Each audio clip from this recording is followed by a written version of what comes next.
Jai Radha Madhava Kunda Bihare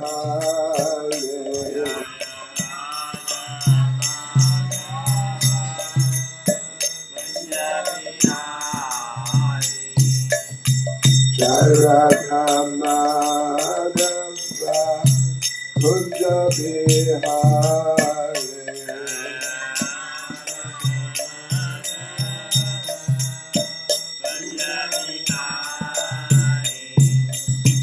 Gopi Jana Balanta Girivaradhare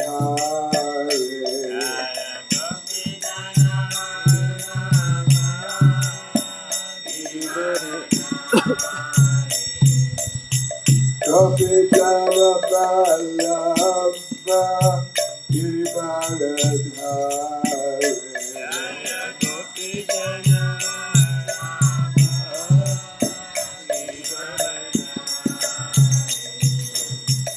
Yashodanandana Brajagana Rangana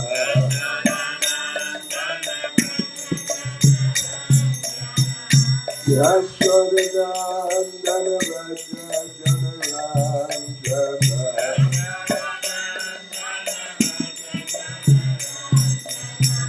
Yamunatira Vanachaya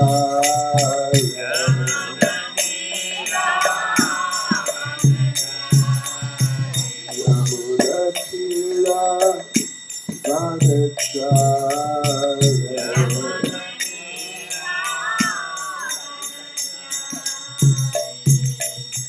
Jai Radha Madhava Kunda Bihare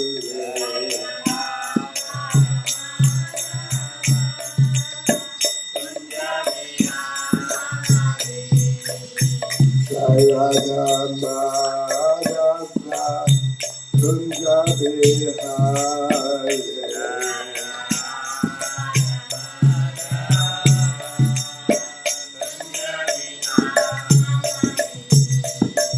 Gopi Jana Balanta Girivaradhare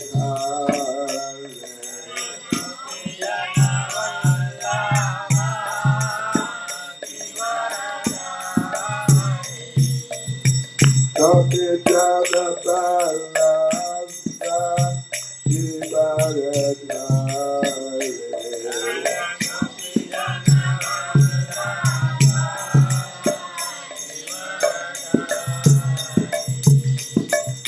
Yashodanandana Brajagana Rangana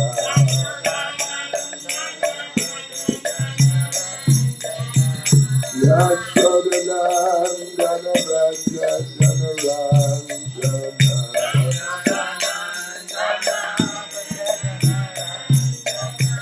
Yamunatira Vanachare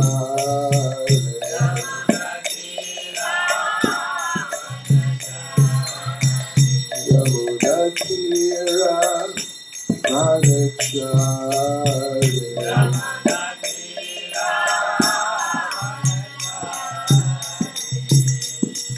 Jai Radha Madhava Kunda Bihare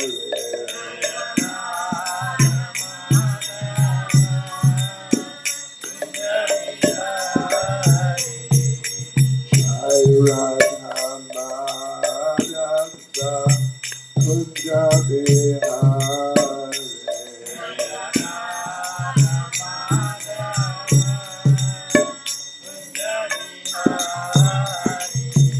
Prabhupada Jai Prabhupada Jai Prabhupada Jaya Prabhupada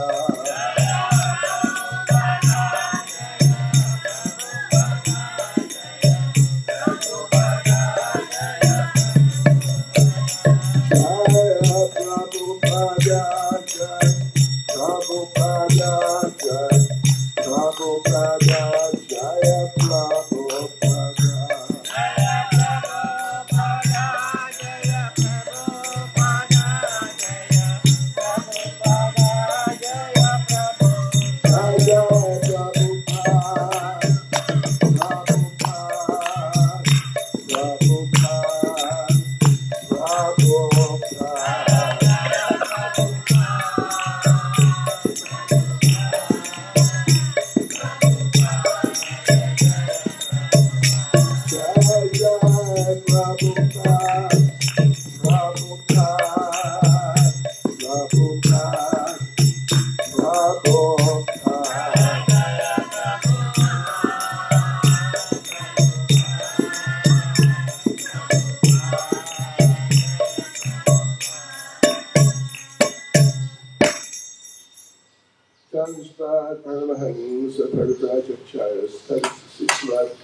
His Divine Grace, A.C. Bhaktivedanta Swami Srila Prabhupada ki, ISKCON Standaracharya Shiva Prabhupada ki, Grantaraj Srimad Bhagavatam ki, Shri Shri Radha Krishna Kanaya Lal ki, Shri Shri Nitai Gauranga Roy ki, Shri Jagannath Baladev Subhadra Devi ki, Gopremanande, all glories to the assembled devotees, all glories to the assembled devotees, all glories to the assembled devotees, all glories to Sri Guru and Sri Gauranga, all glories to Srila Prabhupada.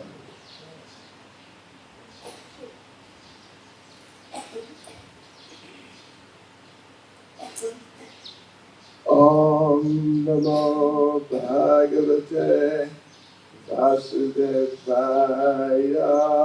Om Namo Bhagavate Vasudevaya.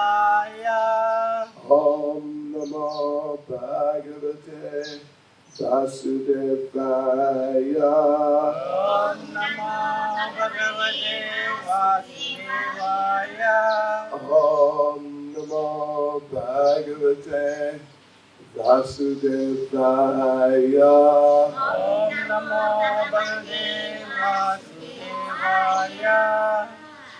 So devotees, this morning we're reading from Srimad Bhagavatam, Canto 4, Chapter 21, Instructions by Maharaj Prithu. And today we're reading verse 39. Yat Yat Sevaya Shesha Sevaya Shesha Guhashaya Upashaya Swarat Swarat Vipra Vipra Priyas Yat Tushyati Yati Kamam Kamam Ishvara Ishvara Tad Eva Eva Tadharma Dharma Paraya Parai Vinitai Vinitai Sarvatmana Sarvatmana Ramakula Ramakula Nisevyatam Devata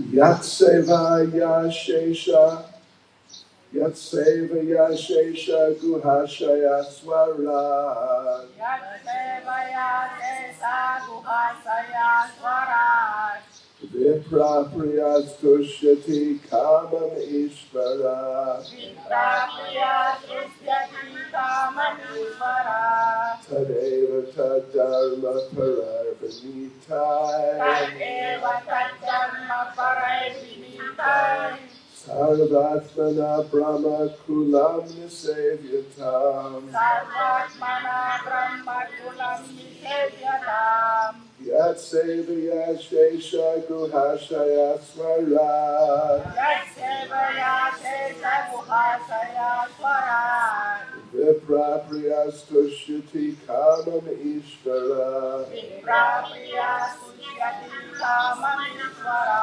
Tadeva Tadharma Pararvanitai Tadeva Tadharma Parai Vinitai Sarvatmana Brahma Kulam Nisevyatam Sarvatmana Brahma Kulam Nisevyatam Yatsevaya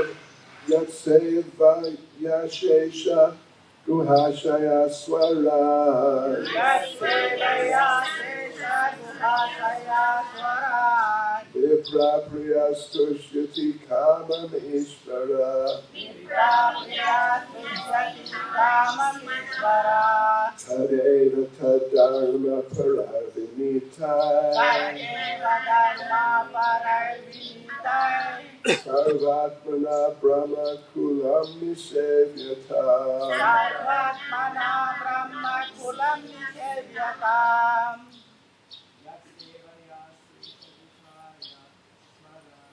Yat sevaya sesa guhasaya swaran.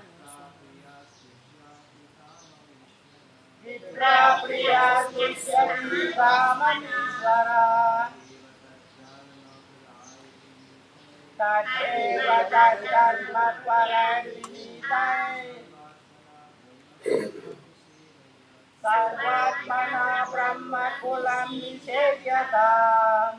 Yat sevaya sesa guhasaya swarat. Vipra priya tusyati kamamishvara. Tat eva tat dharma paradinitai. Sarvatmana brahma kulam nisevyatam.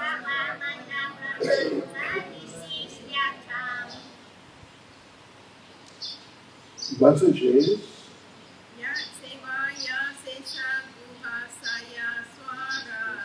Yat devaya sesa guhasaya swarat. Vipra priya tusyati kamamishvara. Tat eva tat dharma paradinitai. Sarvatmana brahma kulam nisevyatam. Yat sevaya sesa guhasaya swarat. Vipra priya tusyati kamamishvara. Eva tat dharma paradinitai. Sarvatmana brahma kulam nisevyatam. Yat, Yat whose, Sevaya, sevaya by serving, by serving Ashesha, Ashesha unlimited, unlimited Guha Ashaya, Asaya dwelling within the heart of everyone, dwelling within the heart of everyone. Swarat, Swarat, but still fully independent, but still fully independent. Viprapriya, Vipra priya, very dear to the Brahmins and Vaishnavas, very dear to the Brahmanas and Vaishnavas. Tushyati, Tusyati, becomes satisfied, become satisfied. Kama, of desire, Of desire. Ishvara, Ishvara, the Supreme Personality of Godhead, the Supreme Personality of Godhead. Tat, that, Eva, certainly, Tadharma Parai, Dharma Parai, by following in the footsteps of the Lord, by following in the footsteps of the Lord. Vinitai, Nitai, by humbleness, by humbleness. Sarva Atmana, Sarva Atmana, in all respect, in all respects. Brahmakulam, Brahmakulam, the descendants of Brahmins and Vaishnavas, the descendants of Brahmanas and Vaishnavas. Nishevyatam, Nishevyatam, always being engaged in their service. always being engaged in their service. Translation: the Supreme Personality of Godhead, who is everlastingly independent and who exists in everyone's heart, is very pleased with those who follow in his footsteps and engage without reservation in the service of the descendants of Brahmins and Vaishnavas, for he is always dear to Brahmins and Vaishnavas, and they are always dear to him. Purport by Srila Prabhupada.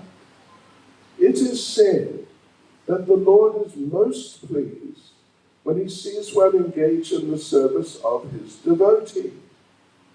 He does not need any service from anyone because he is complete. But it is in our own interest to offer all kinds of services to the Supreme Personality of Godhead. These services can be offered to the Supreme Person not directly, but through the service of Brahmins and Vaishnavas.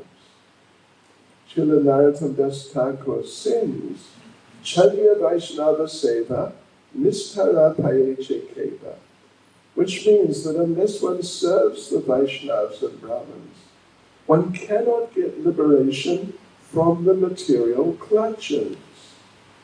Srila Vishwanath Chakravarti Thakur also says, Yasya Prasadad Bhagavat Prasada.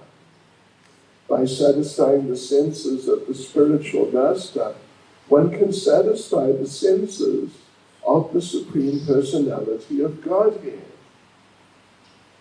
Thus, this behavior is not only mentioned in scriptures, but also followed by acharyas.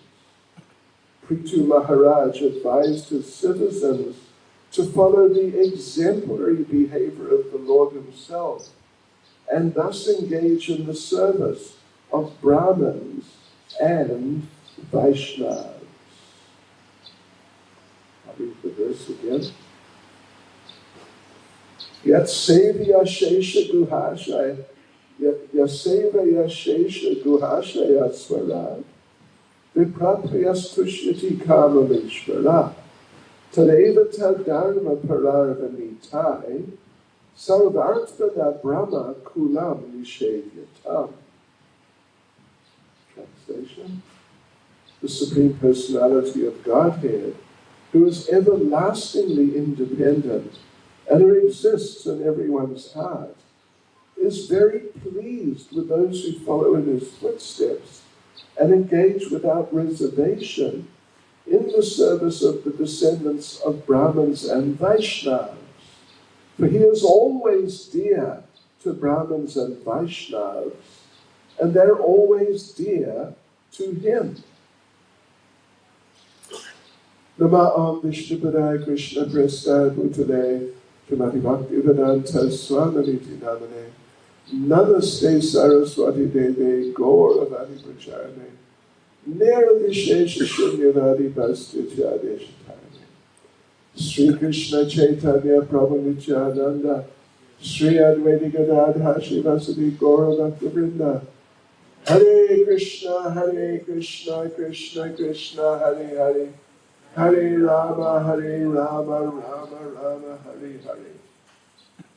Vanchakalpatarubhyascha kripa sindhubhya evacha. Patitanam pavanebhyo vaishnavebhyo namo namaha.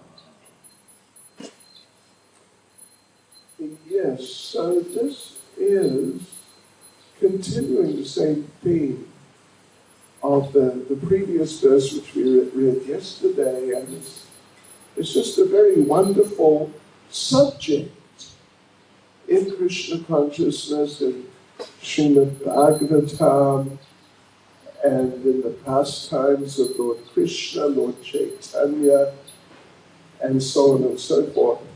There's so many wonderful things which just are very striking and very profound, and which, if one thinks about them, then one sees that these are just very amazing and wonderful. So this is continuing that theme, and it's just very wonderful. That first point that is made in the verse is that the Supreme Personality of Godhead is independent. He always has been, he is now, and he will be in the future. There will not be a time when he is not independent. Even though, despite the fact that he's in everyone's heart, oftentimes or generally, or at least oftentimes, you find that when a person is regularly in the association of someone else, then they become influenced by that person. They become like that person. So therefore there's a saying, it's just sort of one of these old sayings in Western culture or British culture, that if you associate with thieves, you become a thief. And even just the ordinary people, the non-devotees, they accept this idea and they apply this idea even further, that if you associate with drunkards, you become a drunkard. If you associate with people who smoke, you become a smoker. Not necessarily every single last time, but it tends to be like that. It really tends to be like that. So similarly, if you associate with devotees, you tend to become a devotee. And if you associate with non-devotees, you tend to become a non-devotee. It's just, this type of phenomenon is very common. But the Supreme Personality of Godhead, 24/7, as they say, he's associating with everyone. And not just every human, but he's associating with all the animals and birds and fish and insects and all the cockroaches. Haribo. Lord Krishna, we have heard on a number of occasions, we've heard it said, particularly Prabhupada says, that Lord Krishna appears in all the species. There are 8,400,000 species. That's really a lot. And Lord Krishna appears in every single one of them. And so, don't mind me saying it, there must be a cockroach avatar also. Yes. We assume, they're just according to what is said, then that would appear to be just unavoidable, unpleasant sounding though it may be. At least we know the Lord definitely appeared in the form of a boar, which in a sense is a nice way of saying in the form of a pig. And if someone says to someone else that you're like a pig, that's a real insult. It's just, it means you're dirty and just low class and rough. Just worthy to be avoided. Anyway, I think, well, I don't know, but I think a cockroach is worse. Anyway, worse or not, it's bad, it's really bad. And all sorts of, anyway, let's not get into it too much, but the details, one could if one wanted. The Lord in the form of a piranha. You know what a piranha is? A fish from somewhere like Brazil. Swims in the Amazon and eats flesh. Hare Krishna. So, but anyway, okay. So, but this is the thing about the Lord. He is Swarat. I think the term is used here, isn't it? Yeah. In the verse Swarat. Fully independent. Yes. Even though he is in the heart of every single living entity permanently, 24/7, as they say. When there's this idea that if you associate with thieves, you become a thief, it's not necessarily that it's expected you're going to be with the thieves 24 hours a day, 7 days a week. I mean, maybe you will, but at least you'll spend some time with them, and in this way, spending some time, then you end up becoming a thief. Or if you associate with drunkards, you associate with smokers, etc. Maybe you spend 24 hours a day with them, 7 days a week, but maybe you just associate with them from time to time or something like that, but you become influenced. But the Lord doesn't, because He is everlastingly independent and completely independent. Of course, there are exceptions to that principle, and that is when the Lord associates with the devotees. When the Lord associates with the devotees, then He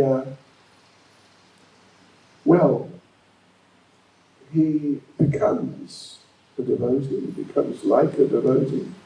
The Lord is famous for being the devotee of his devotee. Yes, and Prabhupada, in a sense, is emphasizing this here. Not exactly that specific point, but a very closely related point. But anyway, the Lord associates with his devotees, and the devotees, of course, are pure. Particularly the very advanced devotees are like superlatively pure, amazingly pure. And the Lord associates with the devotees, and according to what he says, he does that to become pure. He becomes purified, he says, by the association of his devotees. So, and he becomes a devotee, he engages in the service of his devotees. As the verse itself says, he is very pleased with those who follow in his footsteps and engage without reservation in the service of the descendants of Brahmins and Vaishnavas. He engages, he's pleased with those who engage without reservation in the service of the Brahmins and Vaishnavas, but basically that means he engages without reservation in the service of the devotees, of the Brahmins and the devotees. We did mention yesterday, and actually Srila Prabhupada explained, that when we talk about Brahmins, we're talking about, there are Brahmins and there are Brahmins, if you know what I mean. In other words, not all Brahmins are equal or just the same. There are different types of Brahmins. But there's definitely a category of Brahmin who is not a devotee. Or if they are a devotee, then they may not be pure devotees. Maybe they just have some sort of partial inclination towards being a devotee, something like that. A classic example, of course, who we've heard of quite a bit, if we read Prabhupada's books and listen to the devotees' classes, a classic example is Devasa Muni. He is a Brahmin. He is very much a Brahmin. And he takes his Brahminical culture extremely seriously. Shri Shri Radhakrishna Kanaya Lal, Shri Shri Nitai Gaurangaroy, Shri Shri Jagannath Baladev Subhadra Devi Ki Jai. Hare Krishna.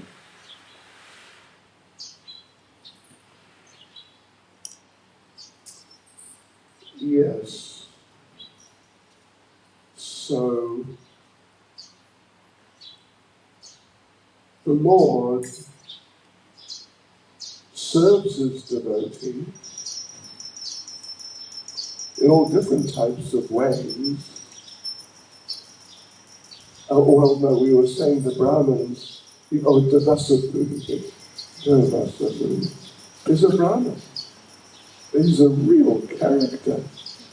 I mean, he's not your typical mode of goodness, very gentle and very kind and particularly very tolerant and patient, and you can't make him feel offended.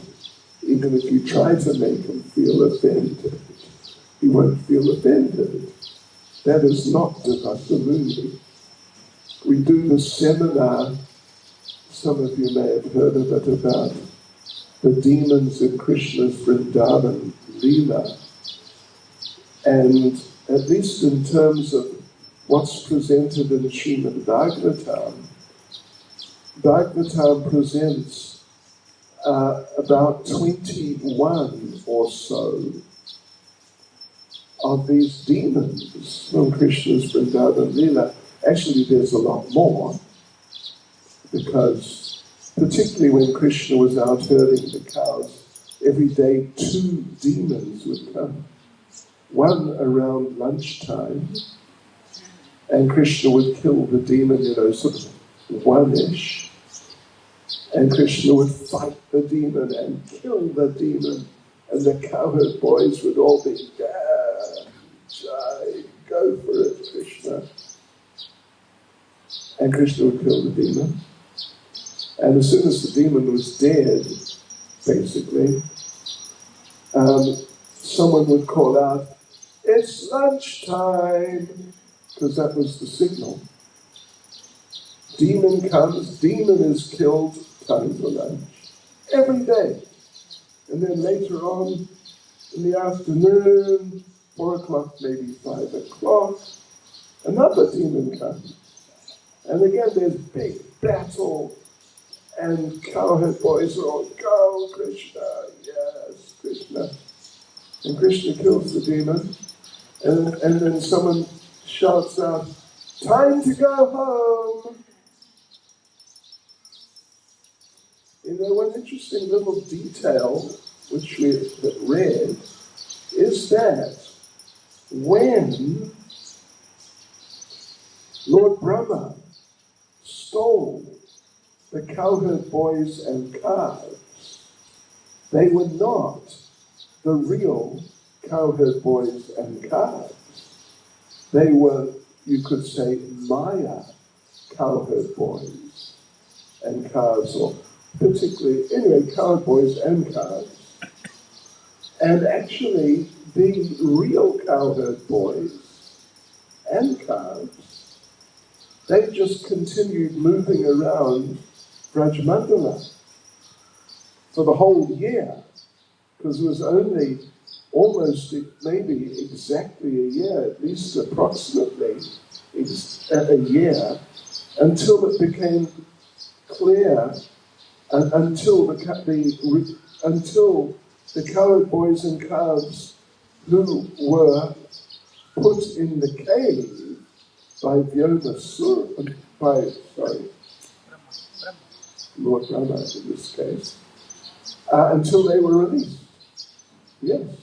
So for 1 year, the real cowherd boys and cows, they were just moving around Rajmandala. They didn't go home.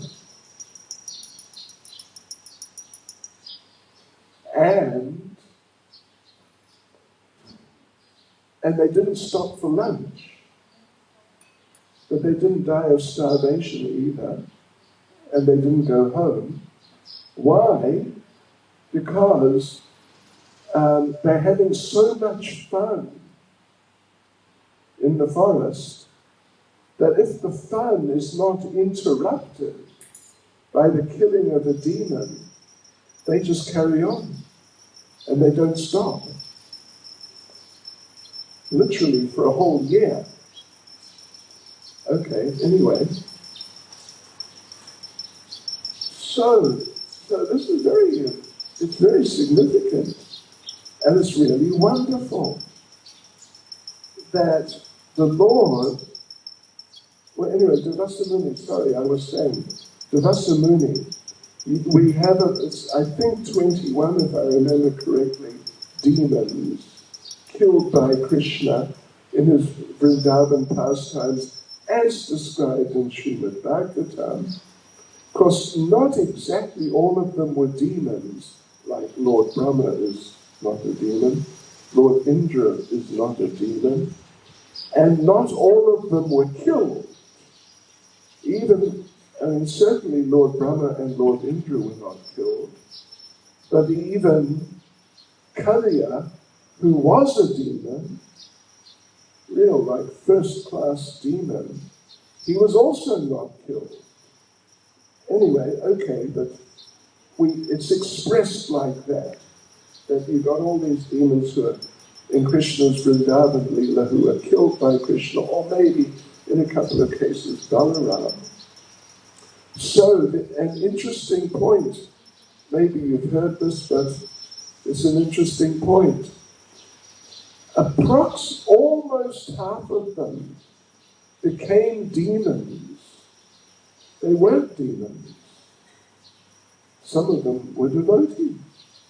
But they became demons because they became cursed by Devasa Muni. Yeah. So many of them became demons because Devasa Muni cursed them. Yes, so in other words, Devasa Muni, even though he's a Brahmin, he's a particular type of Brahmin. He's sort of like, what would you say, hypersensitive, excessively sensitive to how he's treated. If you're familiar with the story of Maharaj Ambarish and Devasa Muni from the 9th canto, then you would know that Devasa Muni felt extremely offended because Maharaj Ambarish, as his host, drank some water before he, Devasa Muni, got to eat. He got so extremely offended, it's just amazing, that he decided the only suitable sort of response to that is that Maharaj Ambarish must die.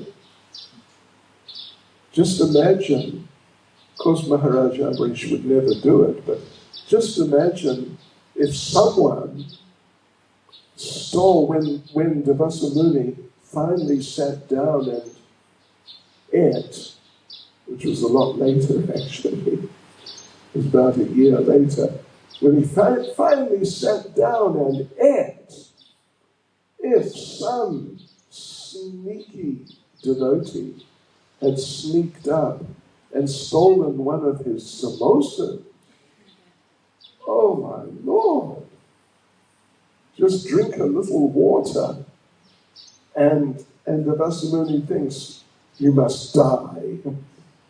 Your offense against me is so great. You have to die, and that's all there is to it. So yeah, if you stole his samosa, I don't know what you do. Might destroy your entire family or something just more extreme than extreme. Because he's like that. Even if someone just looks at him, just sort of glances at him for a second, this and that, and then looks at him, and Devasumuni may ask, why are you looking at me? This is Devasumuni, but he's a Brahmin. And he has some knowledge of Krishna. If you read Gopal Tapani Upanishad, as I recall, at least one of the Upanishads, I think it's that one, he instructs the gopis how they can get the mercy of Krishna. Yes. So you can't say that he is just an outright, total, non-devotee, or even like a demon or something like that. You can't say that. But he's just one of the most extraordinary Brahmins. So Prabhupada explained yesterday, and elsewhere we find Prabhupada explains that not every Brahmin, even though they may be, you could consider them qualified, like genuine Brahmins, close enough to genuine Brahmin.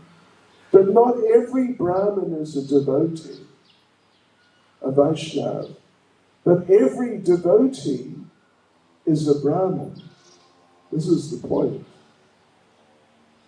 Not every Brahmin is a devotee. And particularly, not every Brahmin is a pure devotee. But at least we could say, every pure devotee is definitely a Brahmin. And not just a Brahmin, but like a very high class Brahmin, particularly the pure devotees. And even here, as we look around at the devotees here, Hare Krishna devotees, I consider you're all Brahmins, actually, pretty much, by and large, more or less. I mean, some of you are definitely Brahmins, there's no doubt. And those who are not, like, super duper Brahmins, they're Brahmins in training, something like that. So, anyway, here, it's being stated that the Lord is very inclined to the Brahmins and Vaishnavas. And even it may be towards those Brahmins who are not so much devotees like Devasumuni, the Lord at least has some inclination towards them. But the devotees, particularly the pure devotees, but even the devotees who are just sort of in training, in some preliminary stage in Krishna consciousness, they're very dear to the Lord.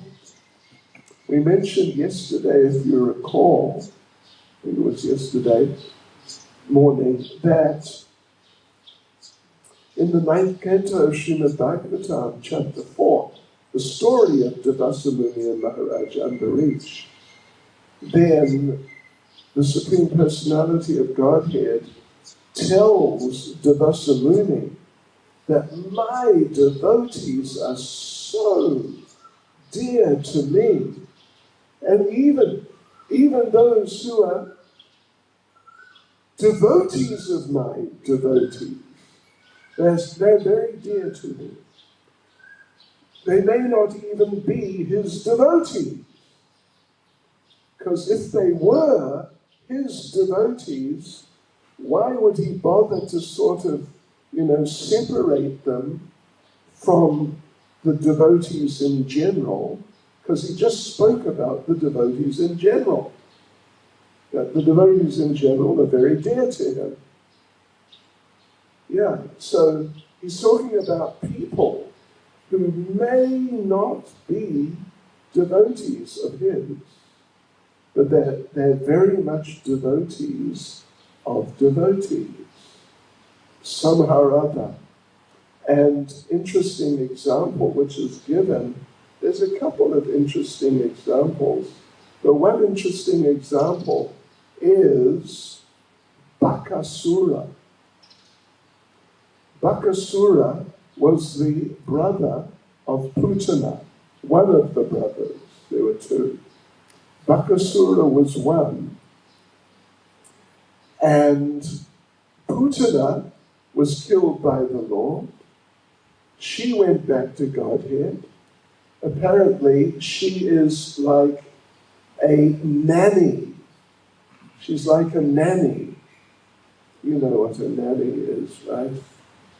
Like a lady who sort of babysits or looks after the children for the mother.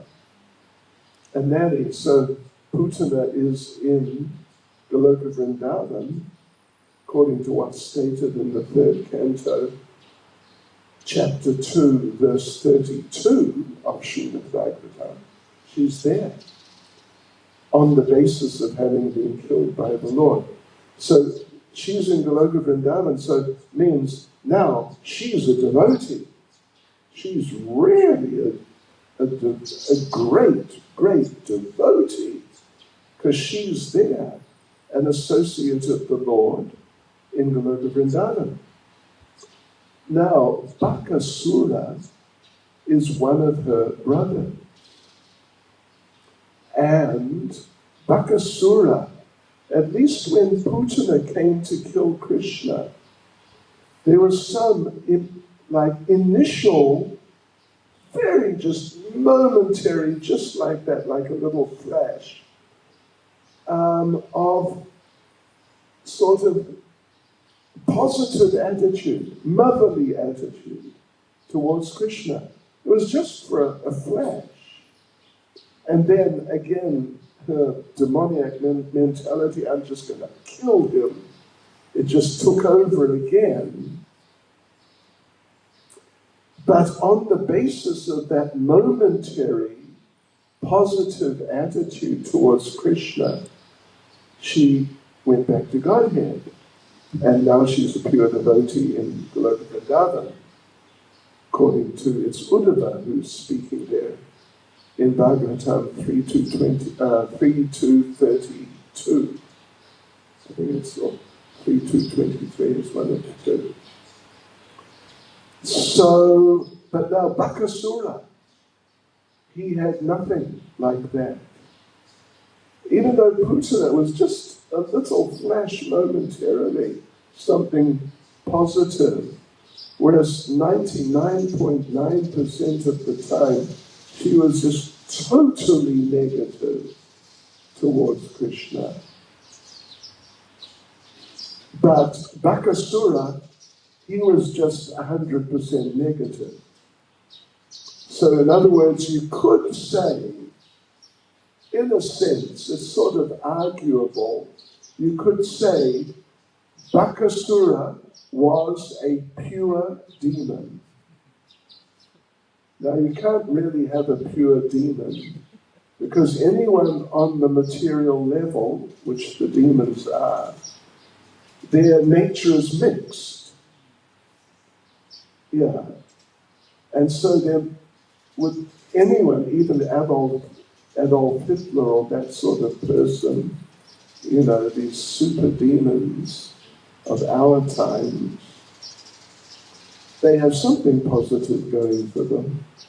Even Adolf Hitler, I read years ago, he preferred in his circle of associates and like those he made his main officers in his army, he preferred if they were pious, and particularly preferred if they didn't drink or smoke. He preferred that. Not that he was, such a pious gentleman himself, but this is what is said. He preferred that sort of person in his company.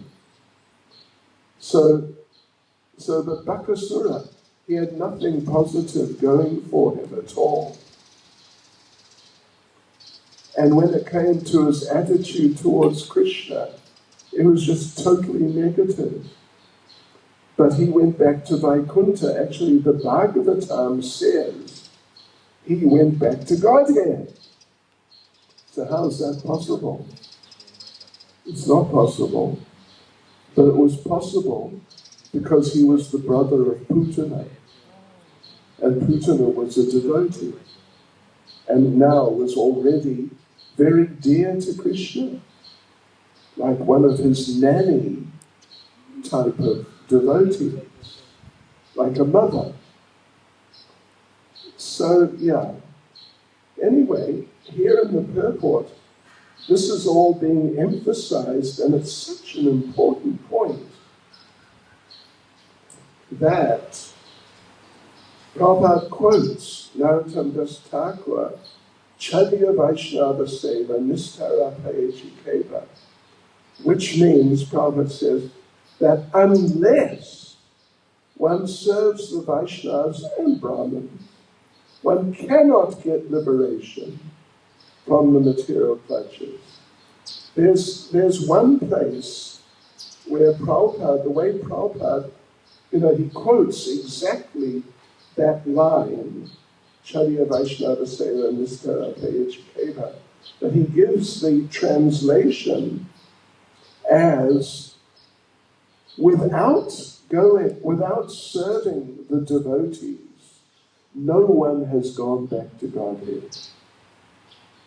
No one has gone back to Godhead. Only those who serve the devotees. And he does it himself. He serves his parents.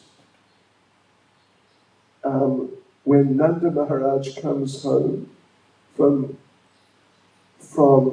herding the cows, Mother Yashoda tells Krishna, she says, Krishna, your father's coming, see? Go get his cushion, bring it out, and put it like in the living room, because they didn't have, sofas and things. They used cushions.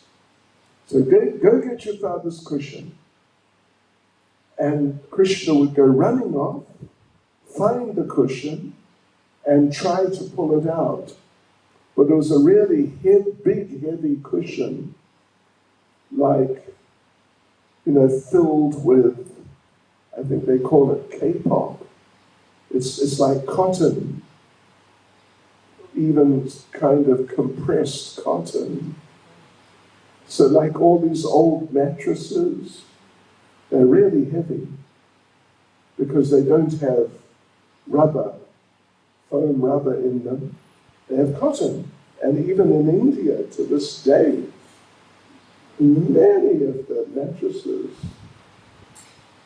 are filled with cotton, and they're kind of heavy. So anyway, little Krishna, he takes the big heavy cushion and he tries to pull it, and he pulls, but he's too small. He isn't strong enough. Anyway, he's certainly strong enough, but in terms of the Leela, he's not strong enough. And he pulls, and he just can't do it. So he stops trying. And then what he does, I forget exactly where I read it, but it's there somewhere. What he does, he stands next to the cushion and sort of beats his chest or his arms, like, I'm actually really strong, but, today's a bad day.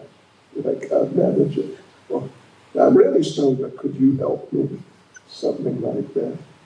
Or maybe Mother Yashoda tells him, your father's coming, see? He'll be here just in a minute. Bring his shoes. And you may have seen there's a painting in Prabhupada's books. It was on the cover of one Back to Godhead many years ago. Krishna is coming to Nanda Maharaj. Mother Yashoda is slightly in the background. Nanda Maharaj is kind of kneeling down, and Krishna has his father's shoes on his head. Means, it's highly respectful to do that. And he's bringing his shoes for his father. So Krishna serves his devotees in so many ways. In so many ways.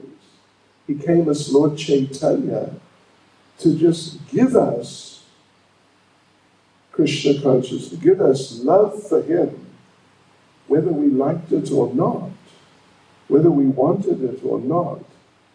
And he would even use tricks to get people to accept love for him. So the Lord serves his devotees. And we must follow in the footsteps of the Lord. And as Prabhupada says, the Lord is most pleased when he sees you engage in the service of his devotees, more pleased than if you serve him personally.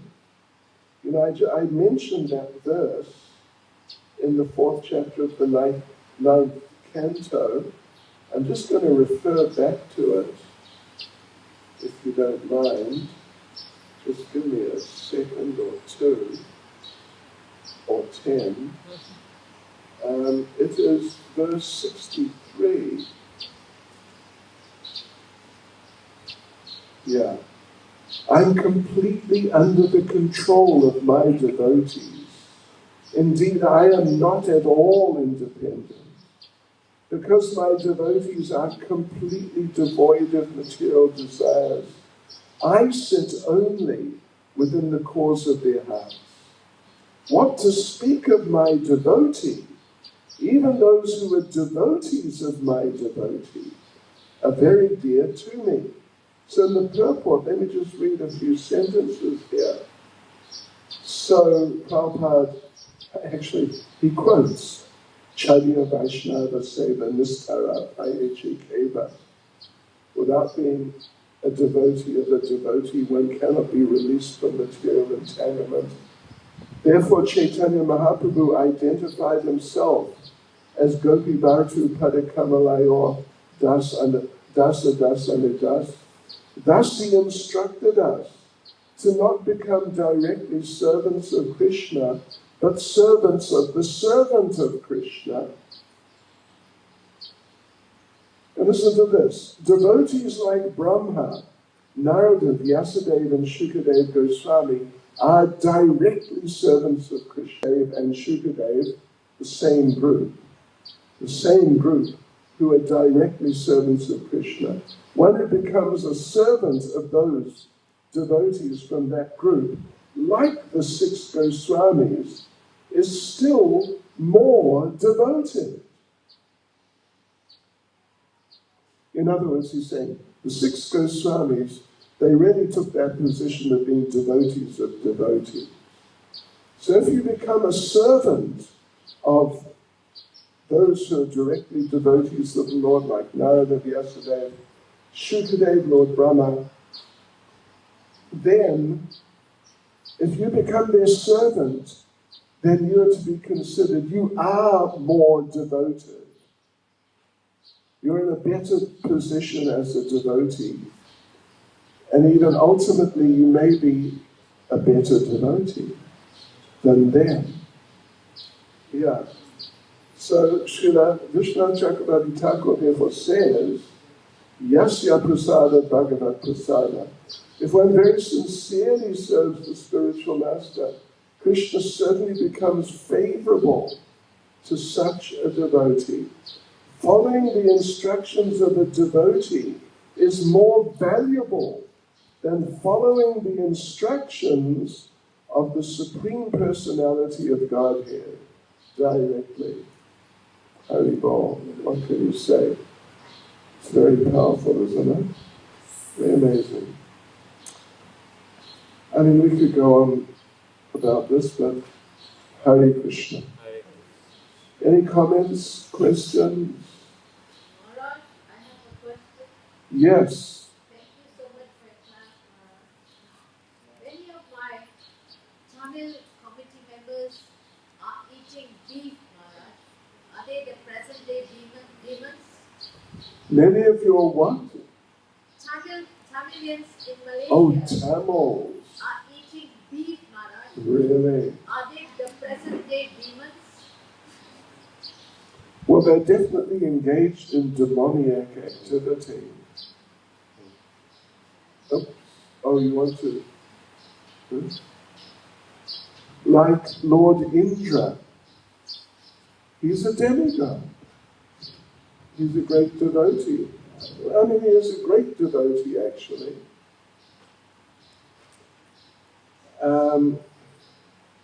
But, it's not only actually in the Govardhan Leela, there are other Leelas also in which he acts in a demoniac way. He tried to kill Krishna and Radharani and the Vrishvasis. He tried to kill the cows. You can't get much more demoniac than that. But then as soon as but at the same time he's a demigod, and I was going to say as soon as he came to his senses by Krishna's arrangement, then he understood and he became corrected. I mean, he's done other things too. Really bad things. But then he became corrected. So the good old Tamilians who eat beef, that's not common, but I guess it's becoming more common as time goes on. Well, they're certainly engaged in demoniac activity. Whether they're engaged in sort of just a foolish way, an innocent way, or whether they're really demoniac through and through, because demoniac, it's demoniac to eat beef or meat. But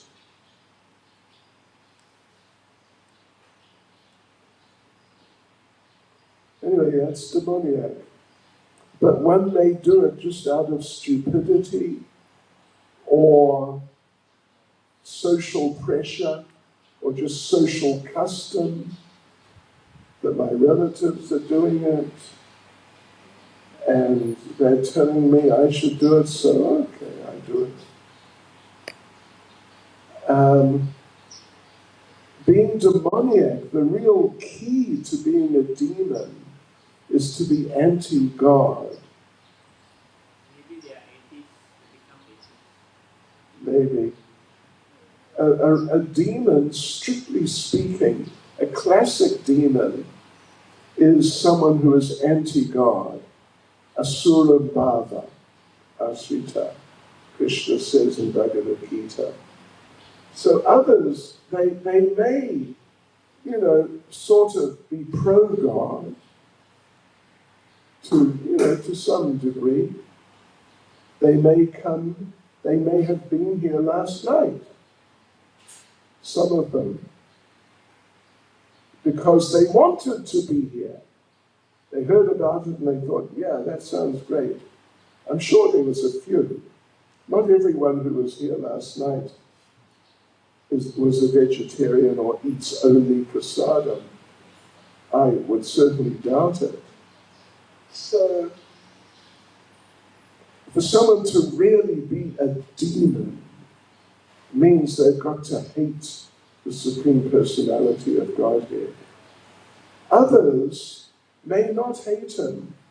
They may be kind of somewhat indifferent, or not really so, they're not really so into him so much, but, on a good day, they'll come to the temple. Something like that. So they may not be like, in the strict sense, real demons, asuras.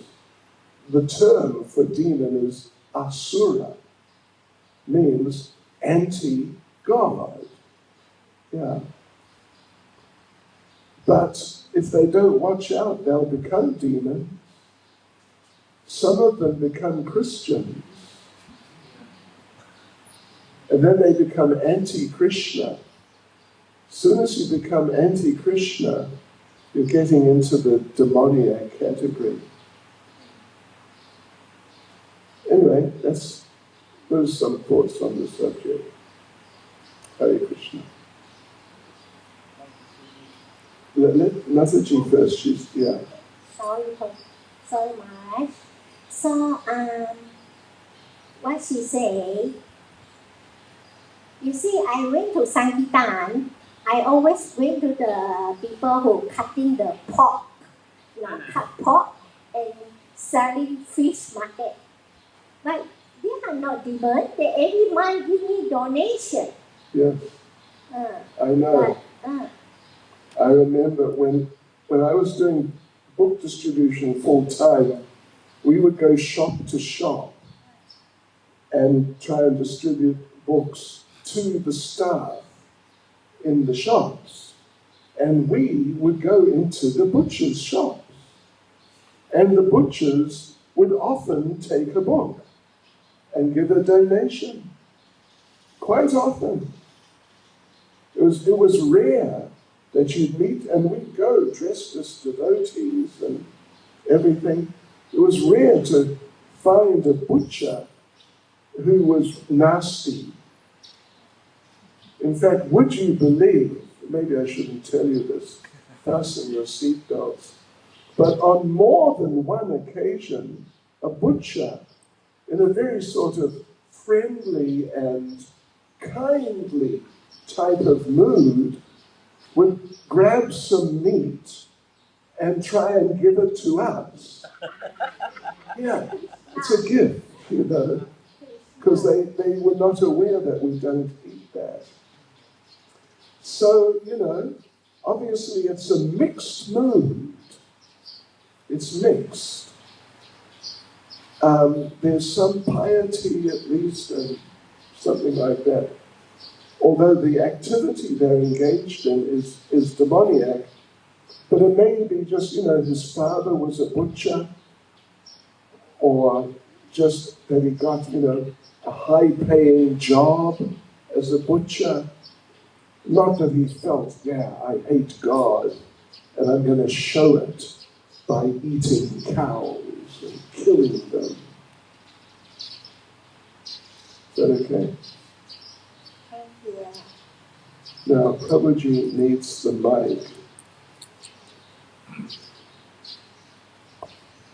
Hare Krishna Maharaj. A couple of questions. First one is, Maharaj, you spoke towards the end of your class that, following the instructions or following the words of the devotee is more, I don't know exactly the words that he's saying, like serving the devotee or serving the devotee or following the devotee is more, is better than following Krishna himself. Yes. Right? That's what Prabhupada says. Right. I just probably need some clarification because as you know, there are many classes or types of devotees. So if it comes to a devotee who is not pure devotee, then you may get the wrong instructions, or even you may even fall into his agenda, which is probably not pleasing Krishna, but to please his ego. And in that way, probably probably may not help you in your spiritual life by following such, because if using this word that following a devotee is instructions. You know what I mean, Maharaj? Yeah. So that's one. And second is that... well, hang on, let's just look at that first. What Prabhupada said was, following the instructions of a devotee is more valuable than following the instructions of the Supreme Personality of Godhead directly. So the thing is, yeah, not all devotees are really pure devotees. I mean, there are different sort of conceptions, understandings of what is a pure devotee. But some devotees may not be like just fully dedicated to the Lord 24 hours a day, 7 days a week. They may have, get a little deviated occasionally or something. Although in general, they're chanting their rounds, etc. So, but, well, I'll tell you one thing. The temple authorities should know who is Krishna conscious enough to give a class and who isn't. And those who are not, even though, they're devotees, they're sort of, they're coming whenever, however often, but we would not let them give class. If someone, just as an example, has rhythmic tendencies, but is not like an out-and-out, full-scale rhythmic, then, in many temples, they allow such people or devotees at least to attend the programs. In many temples, those who are really active rhythmics are not even allowed to visit the temple because they just spread their nonsense too much, and it's just too much. So the temple authorities should know who's who, basically. Prabhupada expected that. Let me just tell you one little experience I had. On the day when I got second initiation, 1974 sometime, in Bhaktivedanta Manor, and I came in, the yajna was the day before. Early in the morning the next day, all those who got second initiation, including me, we had to come in one by one to get the mantras from Prabhupada and get some, instruction how to chant them. So there I was, I came in, I had my Brahmin thread on already.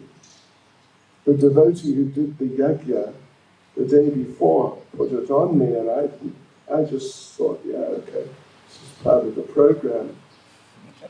I was the first one to go in to Prabhupada's room. It's about 5 o'clock in the morning.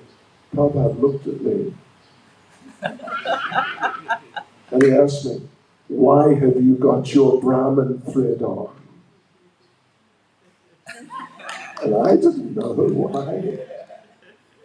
It just, that was just the program. So I became, and Prabhupada's presence was so imposing. Oh yeah. I became speechless. Couldn't say anything. And then Prabhupada said, who put it on you? And I answered, I said the name. And then Prabhupada said, why did he put it on you?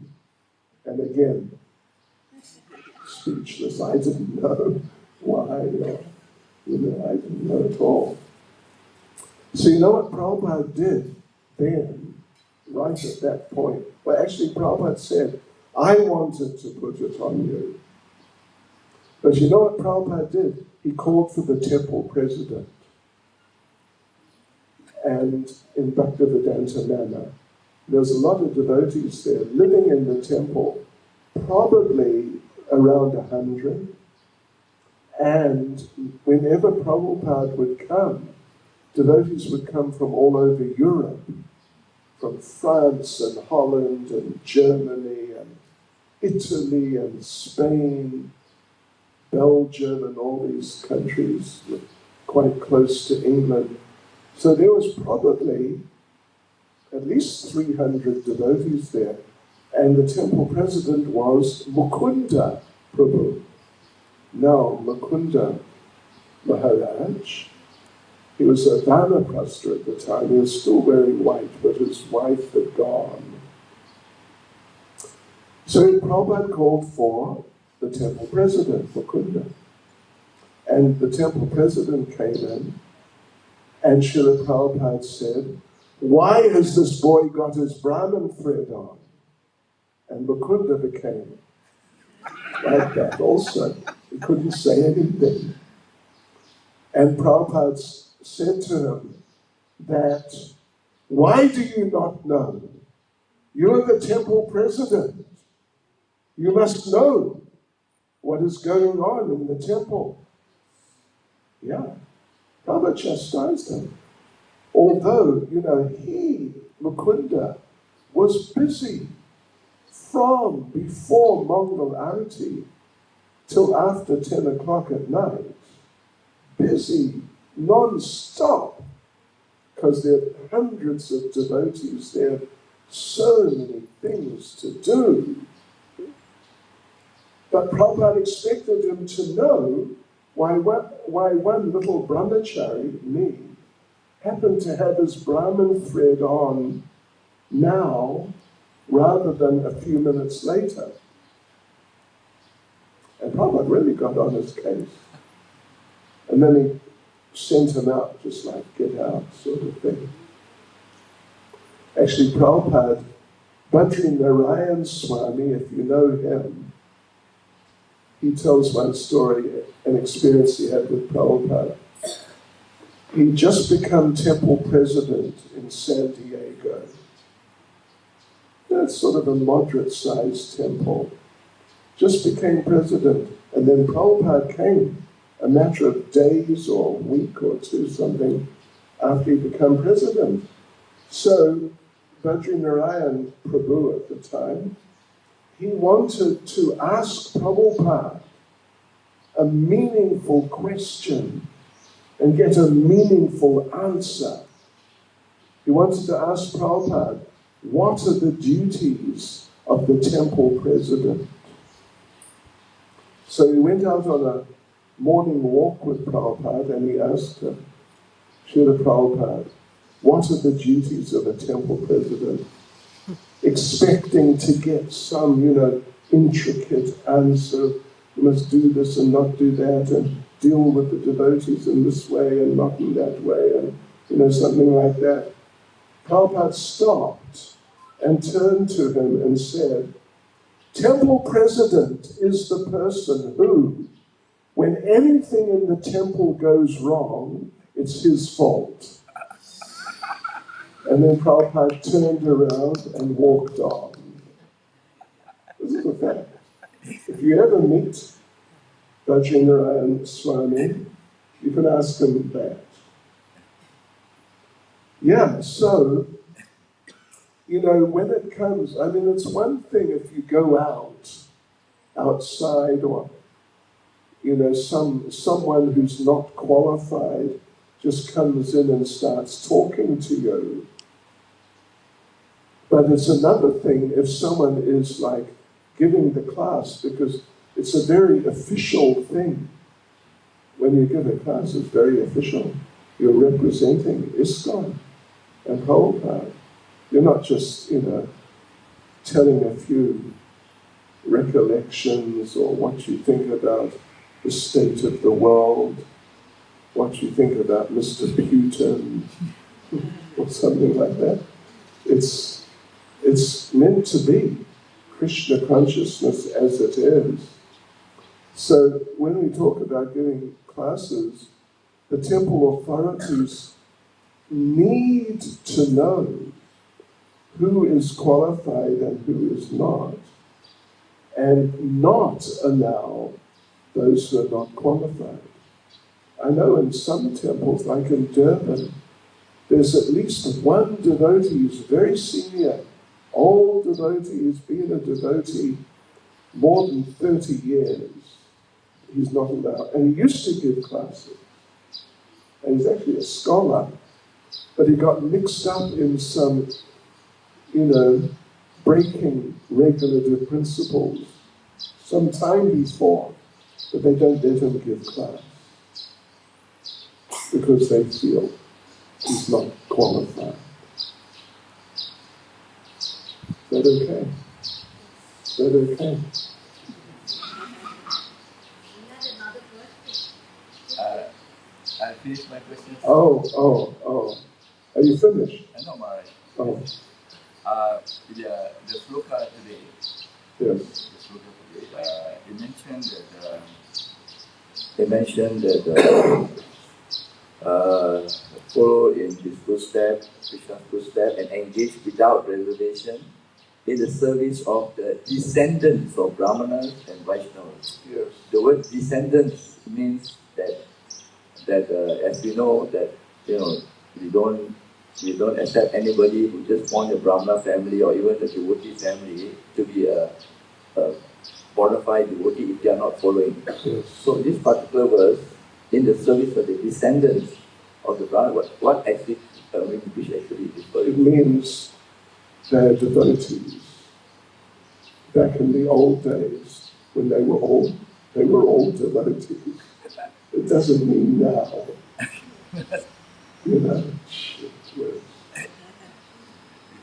Spoken thousands of years ago, and understood. Some time ago, yeah. In that context. Where these people, they're just devotees. Of course they're devotees. Everyone would feel like that. Because the whole society was structured like that.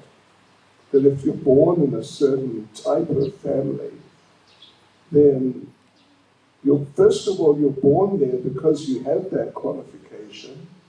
And second of all, when you're born there, the association in terms of whatever historically has been the occupation of the family members, you just be really into it. I know one, if I may just not exactly diverge, but I know in Vrindavan, I know a little bit, one taxi driver. And his name is Panditji. That's what they all call him. And Panditji is a taxi driver. And he drove us years ago. I don't know if it was 30 years ago, but it might have been at least 25, closer to 30. He drove a small, three of us, from Vrindavan through Karoli to Jaipur. So there we are, we're traveling along, and we've been now in Karoli, we've finished that, now we're coming out, we got to rejoin the main road to Jaipur, so that we didn't want to just drive sort of back, we wanted to drive forward and join the road further on, but Panditji didn't know the road. So we're driving along, and we come to this fork, a fork. Part of the road is going somewhat to the right, not like a T-junction, but somewhat to the left. And there was a sign in Hindi that this way is this and this way is that. And as it happens, I can read Hindi and Sanskrit. Well, it's the same thing. I mean, it's not difficult at all. So we see the sign and I say, we've got to go to a town called Gangapur. We're just driving up, looking at the sign, oh, Gangapur is this way. But Panditji, he stopped the car in front of the sign, and he's looking at the sign. And I said, Panditji, ye rasta. Ye rasta hai means this road, the one to the right. But I'm just a foreigner, so he didn't take me seriously. He got out of the car and asked some man who was walking by, and the man told him, yeah, it's Ye Rasta, it's this road, and then off he went. And from that I understood that Panditji was illiterate, couldn't even read or write his own language. And, like I said, to read it, it's easy. It just takes a matter of hours to memorize the alphabet, that's it. And you can read the language.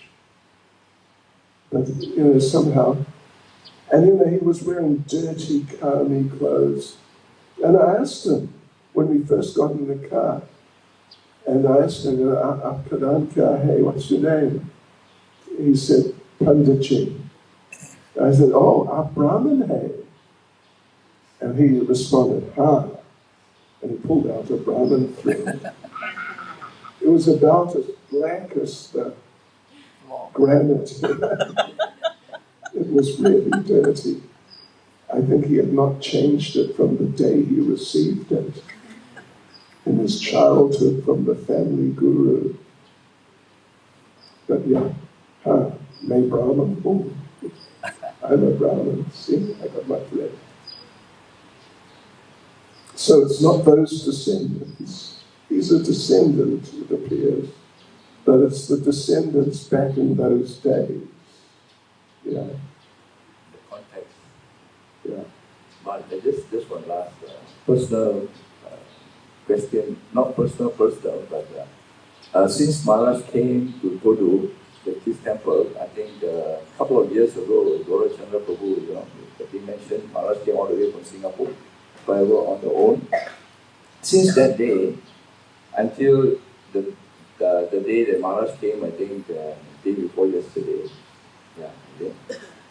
I'm amazed, Maharaj, that at every single visit that Maharaj comes here, Maharaj always says that this is one of the most beautiful ISKCON temples, He never failed Maharaj. Every time Maharaj comes, he say this. And I mentioned this sometimes in my class that, and I was appealing to devotees here that Bhakti Chaitanya Maharaj travels around the world. He sees lots of ISKCON temple around the world. And when he comes here, he praises this temple like one of the most beautiful temples. And I was just telling that, can you all see what Bhakti Chaitanya Maharaj see? If you all do see what Bhakti Chaitanya Maharaj see, probably this temple will be, developed faster. So what I'm trying to say, Maharaj, is that what is it that Maharaj sees in this temple that make Maharaj? I remember one time Maharaj came in the morning, Maharaj flight in the morning, get darshan of the deity's temple, and Maharaj flew back to Singapore the same day. I don't know if Maharaj remembered or not, but Maharaj came in the morning and flew back again the same day. I was thinking, and Maharaj was so busy, therefore Maharaj came in the morning because Maharaj, I think, comes to Singapore regularly. And Maharaj flew back the same day. And that time I was like, wow, this is amazing, for someone to do that.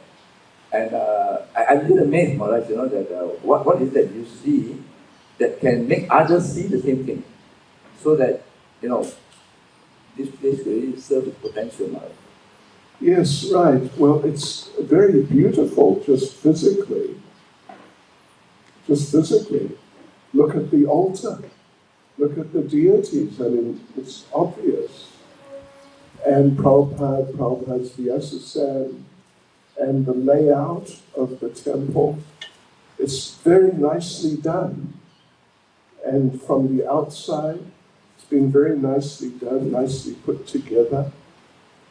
And it's got very good facility you've got that sort of space which is effectively a hall, right? Very useful space. So it's nice like that. And upstairs, the little museum, I haven't been up there yet this time, but you know, the photos and everything, I find it very nice. Particularly that one, it's Prabhupada's face, but a composite of many photos. Sure. It's really nice. So, yeah, you know, I think therefore, and I mean, there are nice devotees here. There are not as many like right now. Quite some of the devotees, at least some of the devotees who are here, are not local. They're from Kuala Lumpur. So there's such a wonderful facility. More devotees should. It'd be nice if they did get involved. Like last night was the biggest gathering I've seen since I've come here ever. And I was very happy to see that this temple is, at least last night, being really put to good use. Yeah. But it should be every day. Maybe not on that scale, but on a bigger scale than it is right now. Yeah, many temples in the morning, like if it was Russia before the war, I don't know, since the war started, I haven't been there. But, you know, I used to go to Russia really a lot. And if ever a preacher would come, including myself, then the temple room, however big it was, would be packed. It would be full. People would take off work to come and get some association in here about Krishna. Oh yeah, quite amazing. And every day, you know, if I'd stay there, say, 3 or 4 days, morning and evening, the temple would be packed. Not this big temple, but, you know, like 50 people, maybe up to 100, but 50 would be normal. So, but, you know, the thing, the key, the magical key is we've got to get out and get the people to come.